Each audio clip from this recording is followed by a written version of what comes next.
والی خیر پور درویش سے لپٹا رو رہا تھا، جان کا صدقہ جان ہے، اس لیے اے میرے کریم مولا تو میرے بیٹے کے بدلے میں میر محمد حسین کو نئی زندگی عطا کر دے۔ 7 چکر لگانے کے بعد بابر پر بیماری کے آثار ظاہر ہونے لگے اور نصیر الدین ہمایوں صحت یاب ہونے لگا۔ ایک حبشی نژاد آیا نے حضرت سچل سرمست کی پرورش کی۔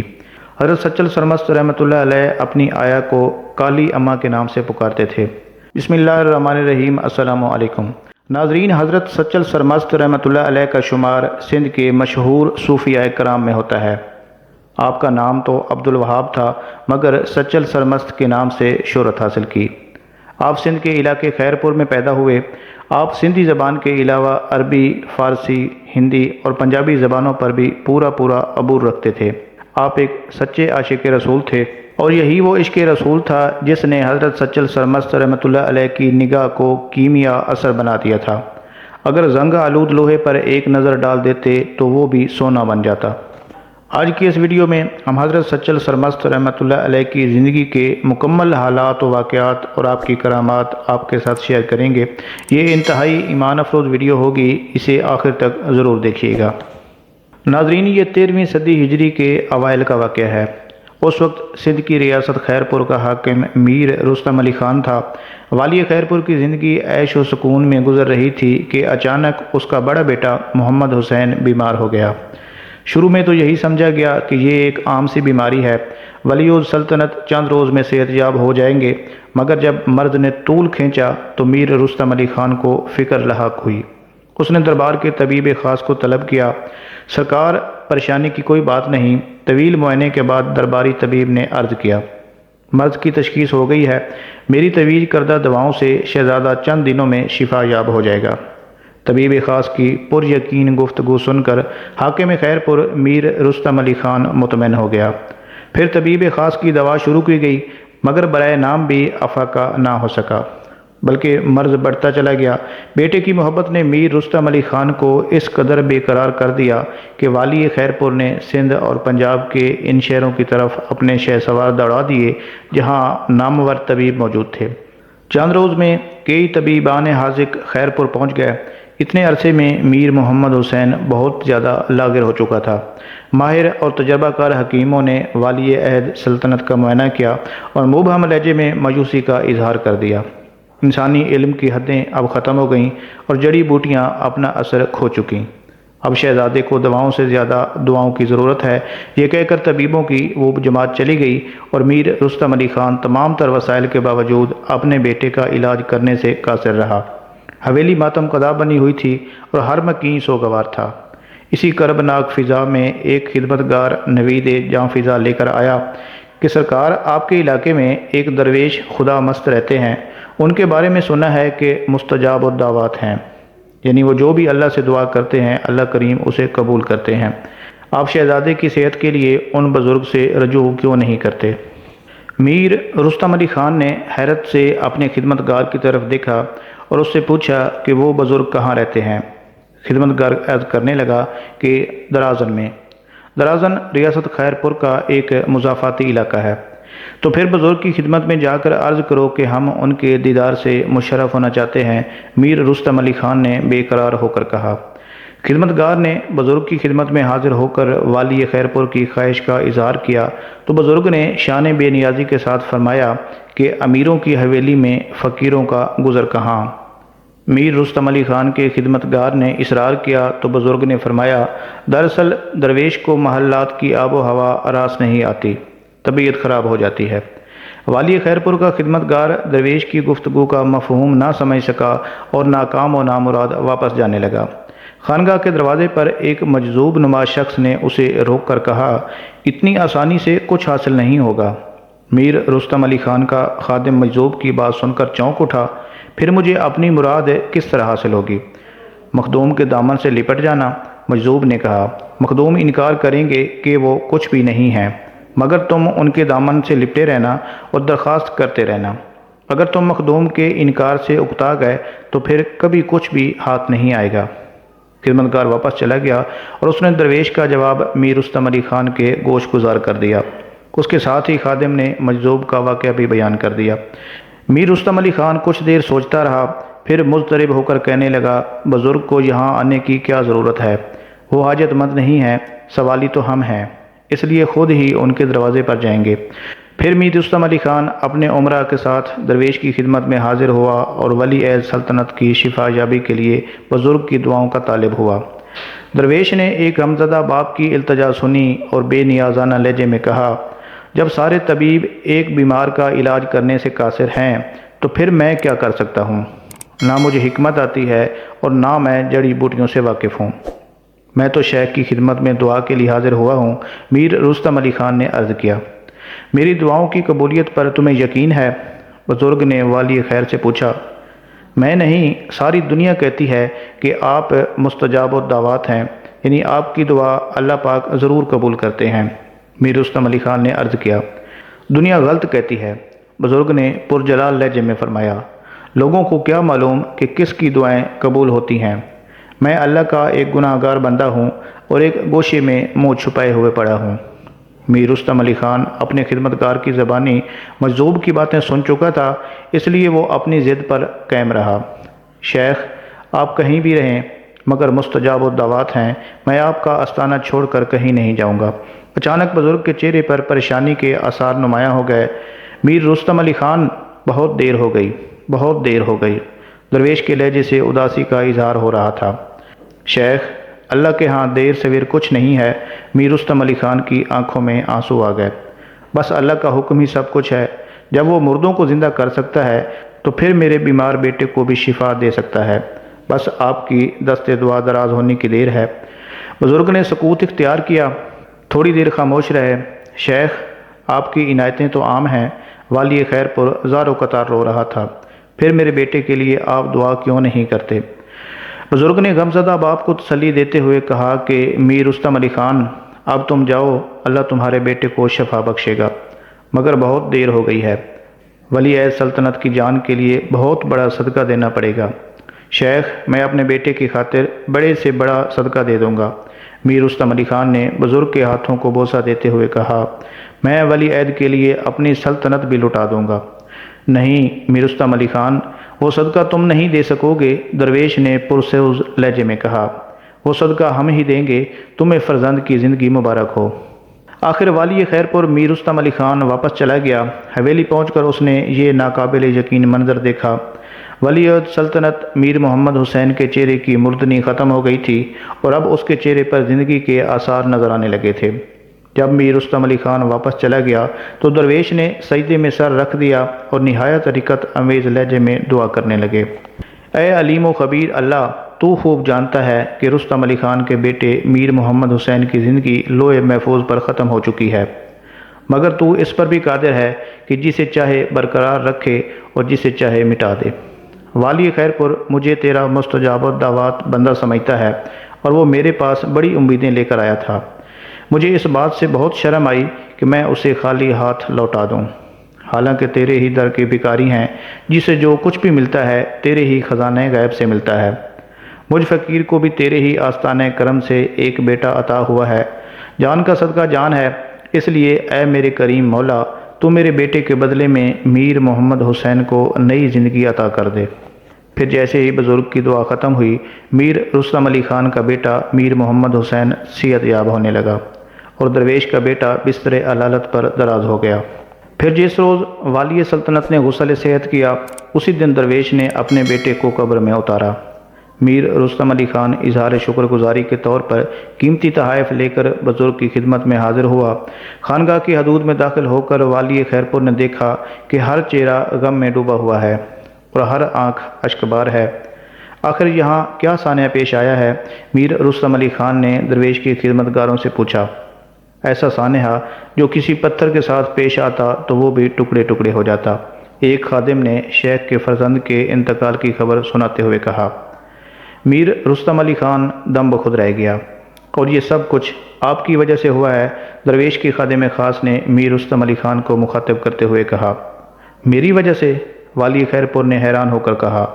آپ شیخ سے اپنے بیٹے کی صحت کے لیے دعا کرانے آئے تھے، خادم خاص نے وضاحت کی، مگر شیخ کی آنکھیں دیکھ رہی تھیں کہ ولی عہد سلطنت کا وقت پورا ہو چکا ہے۔ اس لیے ہمارے مخدوم نے بارگاہ رب ذوالجلال میں اپنے فرزند کی جان کا صدقہ پیش کر دیا۔ یہ سن کر والی خیرپور پر سکتہ طاری ہو گیا۔ پھر جب اس کے ہوش و حواس بحال ہوئے تو وہ بزرگ کی خدمت میں حاضر ہوا اور درویش سے لپٹ کر کہنے لگا، شیخ، یہ آپ ہی کا حوصلہ تھا اور اس انداز کا صدقہ آپ ہی پیش کر سکتے تھے۔ والی خیرپور درویش سے لپٹا رو رہا تھا۔ ایک غیر شخص کے لیے اپنے فرزند کی قربانی دینا درویشوں ہی کا منصب ہے۔ مجھے نہیں معلوم تھا کہ بات یہاں تک پہنچ جائے گی۔ بات جہاں تک پہنچنا تھی پہنچ گئی۔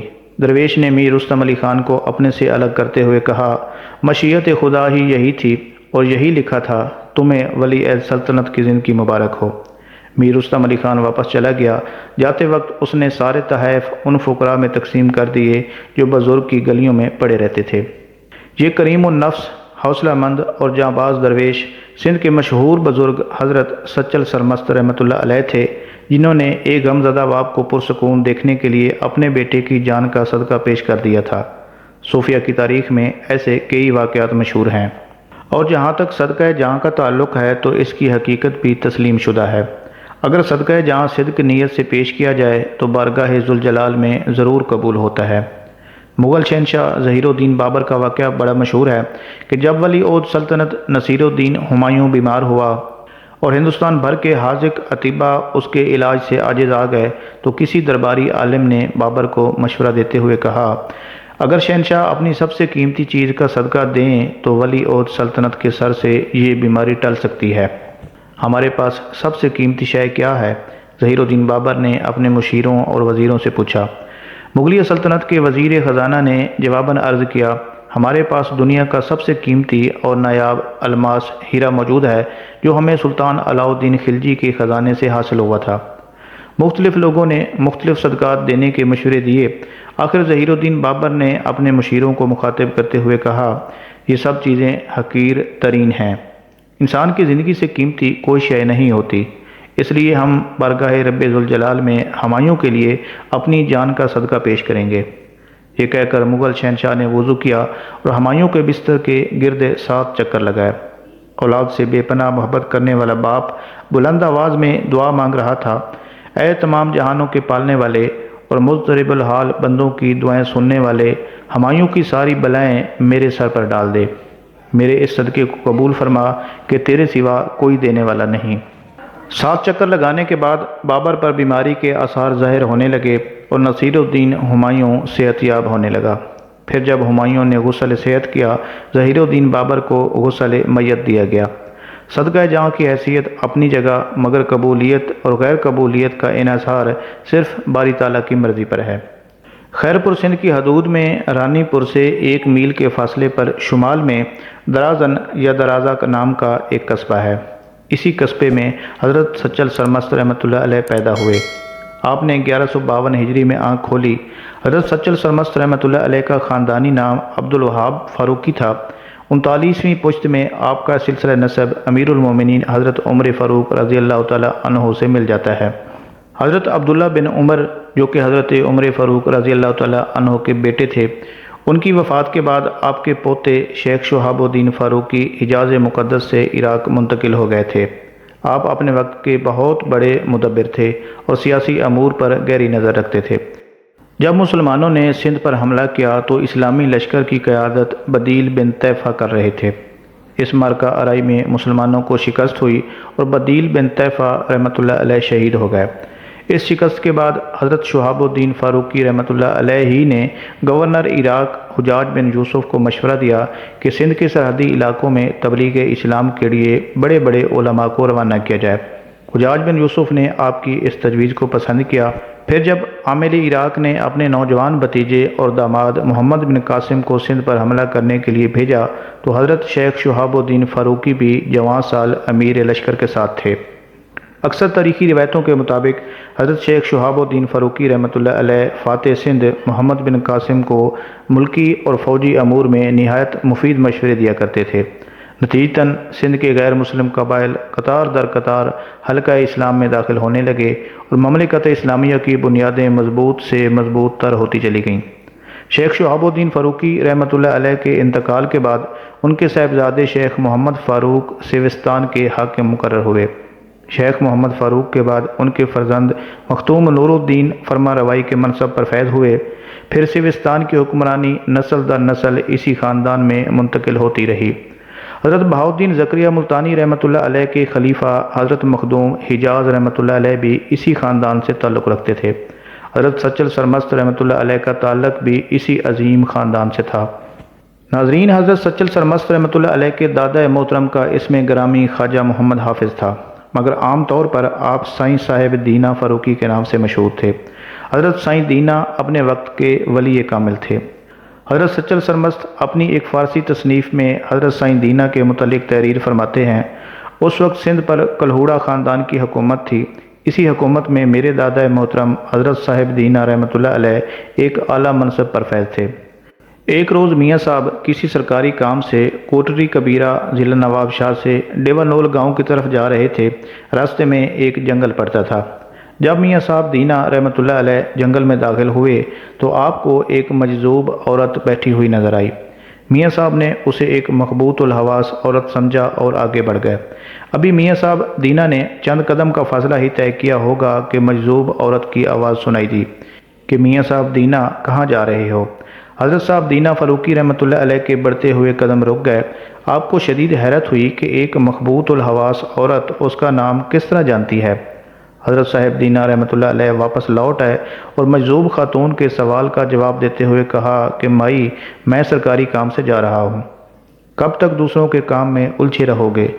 مجذوب خاتون نے کہا، پہلے اپنے بگڑے ہوئے کام تو سنوار لو۔ حضرت میاں صاحب دینہ رحمۃ اللہ علیہ نے بڑی حیرت سے مجذوب خاتون کی طرف دیکھا۔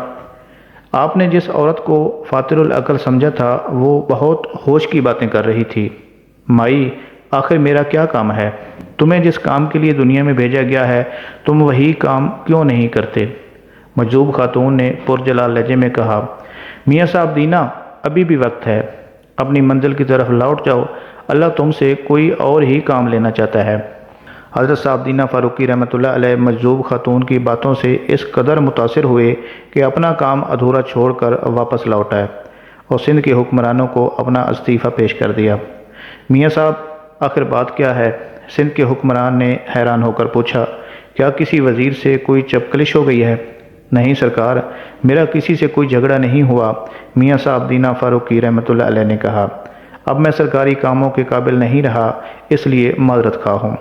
حاکم سندھ نے بہت چاہا کہ میاں صاحب اپنا استعفیٰ واپس لے لیں، مگر آپ اپنے فیصلے پر قائم رہے اور سرکاری ملازمت چھوڑ کر گھر چلے آئے۔ پھر آپ سلسلہ قادریہ میں شامل ہو کر حضرت خواجہ عبداللہ جیلانی رحمۃ اللہ علیہ کے دست حق پرست پر بیعت ہوئے اور محنت شاقہ کے بعد سلوک کے مختلف مدارج طے کر کے منصب ولایت تک پہنچے۔ جس مجذوب الحال عورت کے چند جملوں نے حضرت میاں صاحب دینہ فاروقی رحمۃ اللہ علیہ کی دنیا بدل ڈالی، وہ خاتون بی بی بصری تھیں۔ بی بی بصری اپنے وقت کی بڑی عارفہ تھیں، مگر اکثر لوگ ان کے روحانی کمالات سے بے خبر تھے۔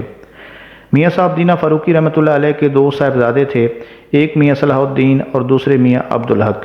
کسی تاریخ سے یہ پتہ نہیں چلتا کہ دونوں بھائیوں میں بڑا کون تھا۔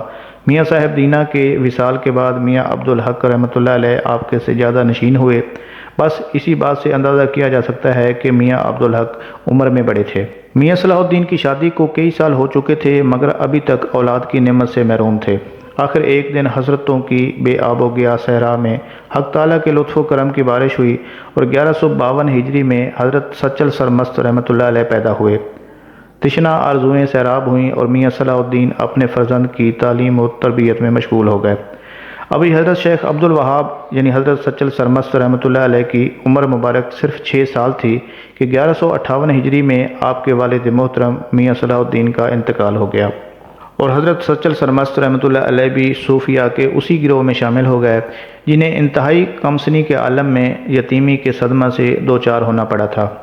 میاں صلاح الدین کی وفات کے بعد محترم چچا میاں عبدالحق نے حضرت سچل سرمست رحمۃ اللہ علیہ کو اپنی سرپرستی میں لے لیا اور اس قدر محبت دی کہ یتیم بھتیجے کے دل و دماغ سے تلخ اور اذیت ناک یادیں محو ہو گئیں۔ بعض تاریخی روایتوں کے مطابق ایک حبشی نژاد آیا نے حضرت سچل سرمست کی پرورش کی۔ اس آیا کا نام جوشیدی تھا۔ حضرت سچل سرمست رحمۃ اللہ علیہ اپنی آیا کو کالی اماں کے نام سے پکارتے تھے۔ اگر خاندان کا کوئی فرد آپ کو اس طرز تخاطب پر ٹوکتا تو جوشیدی اماں بے اختیار بول اٹھتی، نہیں میاں جی، تم مجھے کالی اماں کے نام سے ہی پکارا کرو، اللہ ہی جانتا ہے کہ تمہارے اس طرح پکارنے سے مجھے کیسی خوشی حاصل ہوتی ہے۔ ابتدائی تعلیم حاصل کرنے کے بعد حضرت سچل سرمست رحمۃ اللہ علیہ نے حافظ عبداللہ قریشی کی نگرانی میں قرآن کریم حفظ کیا۔ آپ فطرتاً نہایت ذہین انسان تھے۔ تمام تذکرہ نگاروں کے مطابق حضرت سچل سرمست رحمۃ اللہ علیہ نے 14 سال کی عمر میں عربی اور فارسی زبانوں پر عبور حاصل کر لیا تھا۔ پھر آپ نے اپنے محترم چچا میاں عبدالحق سے علوم باطنی حاصل کیے اور انہی کے دست حق پرست پر بیعت ہوئے۔ حضرت سچل سرمست رحمۃ اللہ علیہ پر بچپن ہی سے عشق و سرمستی کا رنگ چڑھا ہوا تھا۔ اسی سلسلے میں ایک عجیب واقعہ بیان کیا جاتا ہے۔ ایک دن سندھ کے مشہور بزرگ حضرت شاہ عبداللطیف بھٹائی رحمۃ اللہ علیہ حضرت میاں عبدالحق سے ملنے کے لیے ان کے گھر پر تشریف لائے۔ اس وقت حضرت سچل سرمست کی عمر 8 یا 10 سال ہوگی۔ آپ کے پیروں میں گھنگرو بندھے ہوئے تھے۔ حضرت شاہ عبداللطیف بھٹائی رحمۃ اللہ علیہ نے آپ کو دیکھا تو اپنے قریب بلایا اور پیار کرتے ہوئے کہا، ہم نے معرفت الہی کی لذت دل میں حاصل کی ہے، اور جو دیگ ہم نے پکائی ہے اس کا ڈھکن سچل سرمست ہی کھولیں گے۔ پھر 1165 ہجری میں حضرت شاہ بھٹائی رحمۃ اللہ علیہ کا انتقال ہو گیا۔ اس وقت حضرت سچل سرمست رحمۃ اللہ علیہ کی عمر مبارک 13 سال تھی۔ حضرت شاہ صاحب کے بعد حضرت میاں سخی قبول محمد آپ کے خلیفہ ہوئے۔ حضرت سچل سرمست رحمۃ اللہ علیہ نے پہلے اپنے محترم چچا میاں عبدالحق سے خرقہ خلافت حاصل کیا اور بعد میں حضرت شاہ عبداللطیف بھٹائی کے سلسلہ روحانی میں شامل ہو گئے۔ روایت ہے کہ حضرت سچل سرمست برسوں ویرانوں اور جنگلوں میں پھرتے رہے۔ اس دوران آپ نے سخت ریاضتیں کیں۔ حضرت سچل سرمست کی پرہیزگاری کا یہ عالم تھا کہ لوگ آپ کو منصور آخر الزماں کے نام سے پکارا کرتے تھے۔ منصور سے مراد حضرت منصور حلاج رحمۃ اللہ علیہ ہیں۔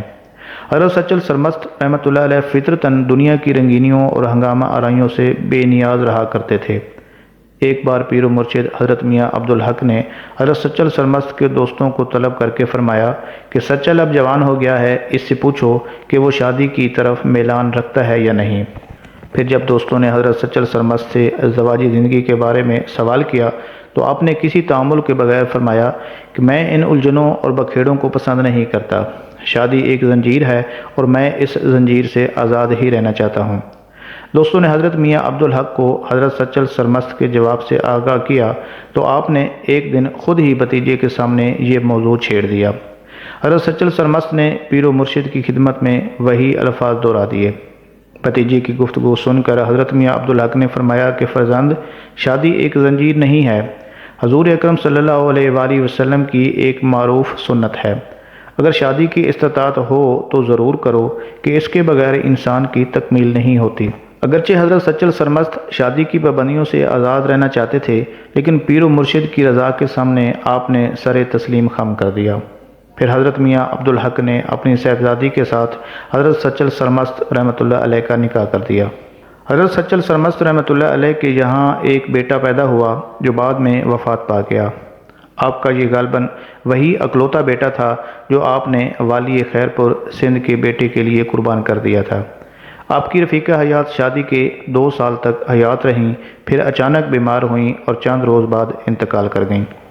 حضرت سچل سرمست رحمۃ اللہ علیہ بچپن ہی سے سچ بولا کرتے تھے، اس لیے پیر و مرشد نے آپ کو سچو کے خطاب سے سرفراز کیا۔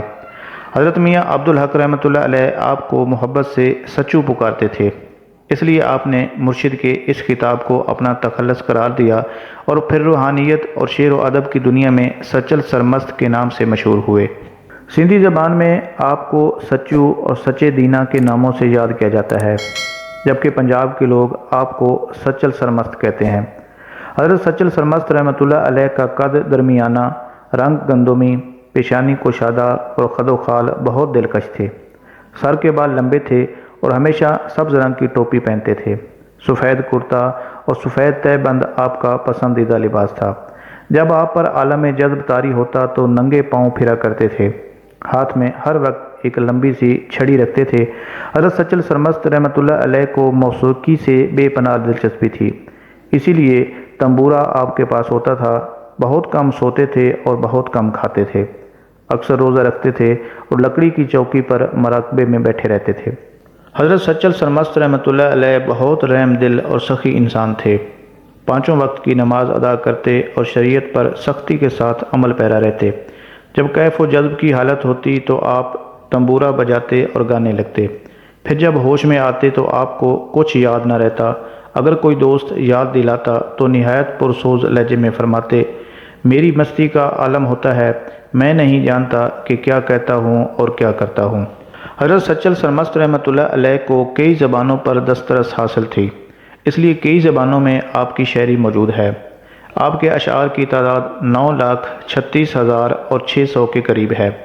آپ کو سندھی زبان میں مرثیے کا بانی کہا جاتا ہے۔ بعض تحقیق نگاروں نے حضرت سچل سرمست رحمۃ اللہ علیہ کی 20 تصانیف کی نشاندہی کی ہے، جن میں چند ایک مشہور ہیں۔ کافیاں اور دوہے یہ سندھی اور سرائیکی زبان میں ہے، راز نامہ فارسی میں ہے، وحدت نامہ فارسی میں ہے، رہبر نامہ فارسی میں ہے، گداز نامہ فارسی، غزلیات اردو اور دیوان آشکار فارسی میں ہے۔ دیوان آشکار کو پہلی بار والی خیر پور میر علی مراد خان تالپور نے شائع کرایا تھا۔ حضرت سچل سرمست رحمۃ اللہ علیہ وحدت الوجود کے قائل تھے۔ آپ کی شاعری میں قدم قدم پر اس نظریے کا اظہار ہوتا ہے۔ ایک جگہ فرماتے ہیں، کوئی اور سمجھنا گناہ ہے، ہر صورت میں رب کریم کا جلوہ ہے۔ کوئی مجھے کچھ کہتا ہے اور کوئی کچھ، لیکن مجھے پرواہ نہیں، کیونکہ میں جو کچھ ہوں وہی ہو سکتا ہوں۔ حضرت سچل سرمست رحمۃ اللہ علیہ کو سرکار دو عالم صلی اللہ علیہ وآلہ وسلم سے بے پناہ محبت تھی۔ ایک مقام پر اس طرح اپنی عقیدت اور محبت کا اظہار کرتے ہیں کہ سید المرسلین صلی اللہ علیہ وآلہ وسلم نے میرے حال پر لطف فرمایا اور مجھے عاشقوں کی جماعت میں شامل کر دیا۔ وحدت کے راز سے مجھے آگاہ کیا۔ پہلے میں ایک گداگر تھا، مگر آپ صلی اللہ علیہ وآلہ وسلم نے مجھے شاہ بنا دیا۔ یہی وہ عشق رسول تھا جس نے حضرت سچل سرمست کی نگاہ کو کیمیا اثر بنا دیا تھا۔ اگر زنگ آلود لوہے پر ایک نظر ڈال دیتے تو وہ بھی سونا بن جاتا۔ آپ کے دست حق پرست پر ہزاروں بت پرست ایمان لائے اور دولت اسلام سے مالا مال ہوئے۔ علامہ اقبال رحمۃ اللہ علیہ نے مرد مومن کی اسی شان کی طرف اشارہ کیا ہے کہ نگاہ مرد مومن سے بدل جاتی ہیں تقدیریں۔ ایک بار ریاست خیر پور کے حاکم میر رستم علی خان شکار سے واپس آ رہے تھے۔ ان کے ہمراہ وزیروں اور امیروں کا ایک ہجوم تھا۔ اتفاقاً اس وقت حضرت سچل سرمست رحمۃ اللہ علیہ اپنے جسم مبارک پر ملتانی مٹی ملے ہوئے کنویں کے قریب تشریف فرما تھے۔ ابھی آپ نہانے کا ارادہ ہی کر رہے تھے کہ میر رستم علی خان اپنے لشکر کے ساتھ وہاں آ پہنچے۔ حضرت سچل سرمست رحمۃ اللہ علیہ پر نظر پڑی تو والی خیر پور قدم بوسی کے لیے آگے بڑھے، مگر آپ کے بدن کو مٹی سے آلودہ دیکھ کر رک گئے اور دور سے مزاج پرسی کرنے لگے۔ میر رستم علی خان کے چھوٹے بھائی میر علی مراد خان لشکر کے آخر میں تھے۔ جب وہ وہاں پہنچے اور حضرت سچل سرمست رحمۃ اللہ علیہ کو موجود پایا تو بے تکلفانہ آگے بڑھے اور حضرت شیخ سے لپٹ گئے۔ حضرت سچل سرمست رحمۃ اللہ علیہ نے میر مراد علی خان کی یہ عقیدت دیکھ کر بے اختیار انہیں اپنے سینے سے لگا لیا۔ میر مراد علی خان کی قیمتی پوشاک اور چہرے پر جگہ جگہ گیلی مٹی کے داغ ابھر آئے۔ حضرت سچل سرمست نے میر رستم علی خان کی طرف دیکھ کر فرمایا کہ میر صاحب، تم نے مجھے خاک آلودہ سمجھا اور دور دور رہے، تمہیں دھوکہ ہو گیا۔ وہ ملتانی مٹی نہیں تھی، جاؤ اقتدار کی مہندی کا رنگ تھا جو میر علی مراد خان کو لگ گیا ہے۔ حضرت سچل سرمست رحمۃ اللہ علیہ کی یہ دعا 1843 عیسوی میں قبول ہوئی، جب آپ کو دنیا سے رخصت ہوئے 27 سال گزر چکے تھے۔ انگریزوں نے سندھ کے تمام میروں سے اقتدار چھین کر برطانوی حکومت قائم کر لی تھی۔ اس وقت پورے سندھ میں خیر پور ہی ایک ایسا علاقہ تھا جس پر میر علی مراد خان حکمرانی کرتا تھا۔ حضرت سچل سرمست رحمۃ اللہ علیہ زندگی بھر بیمار نہیں ہوئے، مگر آخری وقت میں آپ کو خونی پیچش کا عارضہ لاحق ہو گیا تھا۔ پھر اسی مرض میں آپ نے 14 رمضان المبارک 1342 ہجری کو انتقال فرمایا۔ وصال سے چند روز قبل حضرت سچل سرمست رحمۃ اللہ علیہ نے مریدوں کی تیمارداری اور بے قراری دیکھ کر واضح الفاظ میں اپنے سفر آخرت کی طرف اشارہ کر دیا تھا۔ تم لوگ مجھے روکنے کی کوشش کر رہے ہو اور میں اپنے آقا حضور اکرم صلی اللہ علیہ وآلہ وسلم کی بارگاہ اقدس میں حاضر ہونے کی تیاریاں کر رہا ہوں۔ حضرت سچل سرمست رحمۃ اللہ علیہ خاک درازن میں اسودہ خواب ہیں، والی خیرپور میر رستم علی خان نے مزار مبارک پر مقبرہ تعمیر کروایا۔ 250 سال گزر گئے ہیں، اہل دل کے ہزاروں قافلے اپنی پیاسی آنکھوں کو سیراب کرنے کے لیے روضہ مبارک پر حاضر ہوتے ہیں، اور یہ سلسلہ قیامت تک اسی طرح قائم رہے گا۔ تو ناظرین اکرام، مشہور صوفی بزرگ حضرت سچل سرمست رحمۃ اللہ علیہ کی زندگی کے یہ چند حالات و واقعات تھے جو کہ ہم نے آپ کی خدمت میں پیش کیے۔ اللہ کریم سے دعا ہے کہ میرا یہ بیان کرنا اور آپ لوگوں کا سننا اپنی بارگاہ اقدس میں قبول فرمائے۔ اپنا خیال رکھیے گا، دعاؤں میں یاد رکھیے گا۔ اللہ حافظ۔